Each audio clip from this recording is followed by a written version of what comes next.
தாவேக MLA இளையராஜாவிடம் பேரம் பேசிய வழக்கை அமலாக்கத்துறை விசாரிக்க உள்ளதாக தகவல் வெளியாகியிருக்கிறது. அண்மை செய்தியாக நாம் பார்த்து கொண்டிருக்கிறோம். ஹவாலா பணம் கைமாறி இருப்பதாக சென்னை காவல்துறை தெரிவித்துள்ள நிலையில் அமலாக்கத்துறை இந்த வழக்கை விசாரணைக்கு எடுக்கும் என எதிர்பார்க்கப்படுகிறது. தாவேக எம்எல்ஏ இளையராஜாவிடம் பேரம் பேசியதாக தொடரப்பட்ட வழக்கை அமலாக்கத்துறை விசாரணைக்கு எடுப்பதாக அண்மை தகவல் கிடைக்கப்பட்டிருக்கிறது. கணக்கில் காட்டப்படாத 50 லட்சத்திற்கும் மேல் பறிமுதல் செய்யப்பட்டுள்ளதால் அதை வைத்தும் அமலாக்கத்துறை விசாரணை மேற்கொள்ள இருக்கிறது. அண்மை செய்தியாக நாம் பார்த்து கொண்டிருக்கிறோம். ஊத்தங்கரை தாவேக எம்எல்ஏ இளையராஜாவிடம் பேரம் பேசியதாக தொடரப்பட்ட வழக்கை தற்பொழுது அமலாக்கத்துறை கையில் எடுக்க உள்ளதாக தகவல் வெளியாகியிருக்கிறது. அண்மை செய்தியாக நாம் பார்த்து கொண்டிருக்கிறோம்.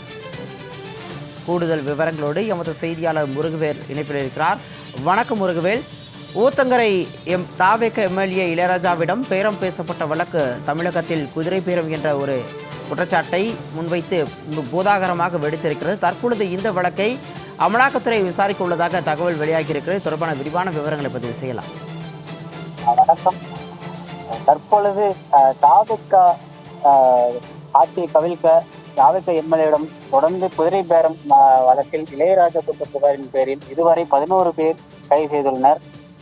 இந்த வழக்கில் முன்னாள் அமைச்சர் செந்தில் பாலாஜியும் தொடர்புள்ளதாகவும் அவருக்கு விசாரணைக்கு ஆஜராக வேண்டும் என்று சம்மன் காவல்துறை தரப்பில் அனுப்பப்பட்டிருந்தது. இதுவரை விசாரணைக்கும் ஆஜராகவில்லை. இந்த நிலையில்தான் தற்பொழுது தாவேக எம்எல்ஏ பேரம் வழக்கில் அமலாக்கத்துறை தானாக முன்வந்து வழக்கை விசாரிக்க கையில் எடுத்துள்ளது.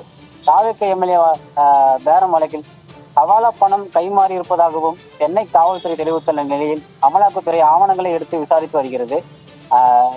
ஹவாலா பரிமாற்றம் நடந்துள்ளதால் அமலாக்கத்துறை தானாகவே இன்டிகிரேட்டட் போர்டில் இருந்து தாவேக பேரம் வழக்கு ஆவணங்களை எடுத்து விசாரித்து வருவதாகவும் தகவல் வெளியாகியுள்ளது.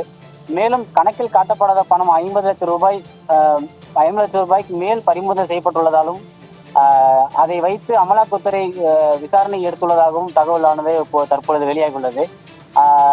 இந்நிலையில் இவ்வழக்கில் இதுவரை 11 பேர் கைது செய்யப்பட்ட நிலையில் விசாரணைக்கு போலீசார் தீவிரம் காட்டி வருகின்றனர்.